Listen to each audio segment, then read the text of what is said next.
சங்கீதம் அதிகாரம் 132. கர்த்தாவே, தாவீதையும் அவனுடைய சகல உபத்திரவத்தையும் நினைத்தருளும்.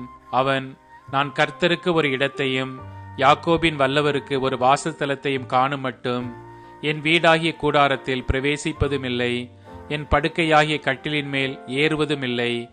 என் கண்களுக்கு நித்திரையையும் என் இமைகளுக்கு உறக்கத்தையும் வரவிடுவதுமில்லை என்று கர்த்தருக்கு ஆணையிட்டு யாக்கோபின் வல்லவருக்கு பொருத்தனை பண்ணினான். இதோ, நான் எப்பி ராத்தாவிலே அதன் செய்தியை கேட்டு வனத்தின் வெளிகளில் அதை கண்டோம். அவருடைய வாசஸ்தலங்களுக்குள் பிரவேசித்து அவர் பாதபடியில் பணிவோம். கர்த்தாவே, உமது வல்லமை விளங்கும் பெட்டியுடன் நீர் உமது தாபர ஸ்தலத்துக்குள் எழுந்தருளும்.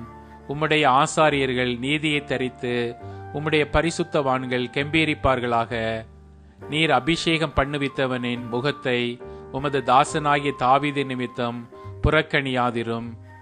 உன் கற்பத்தின் கனியை உன் சிங்காசனத்தின் மேல் வைப்பேன் என்றும், உன் குமாரர் என் உடன்படிக்கையையும் நான் போதிக்கும் என் சாட்சிகளையும் காத்து நடந்தால் அவர்கள் குமாரரும் என்றென்றைக்கு முன் சிங்காசனத்தில் வீற்றிருப்பார்கள் என்றும் கர்த்தர் தாவீதுக்கு உண்மையாய் ஆணையிட்டார். அவர் தவறமாட்டார். கர்த்தர் சீயோனை தெரிந்து கொண்டு அது தமக்கு வாசஸ்தலமாகும்படி விரும்பினார். இது என்றென்றைக்கும் நான் தங்கும் இடம். இதை நான் விரும்பினபடியால் இங்கே வாசம் பண்ணுவேன். அதன் ஆகாரத்தை நான் ஆசீர்வதித்து வருவேன். அதன் ஏழைகளை நான் அப்பத்தினால் திருப்தியாக்குவேன்.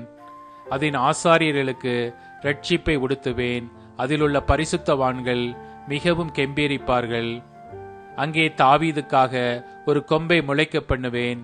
நான் அபிஷேகம் பண்ணுவித்தவனுக்காக ஒரு விளக்கை ஆயத்தம் பண்ணினேன். அவன் சத்துருக்களுக்கு வெட்கத்தை உடுத்துவேன். அவன் மீதிலோ அவன் கிரீடம் பூக்கும் என்றார்.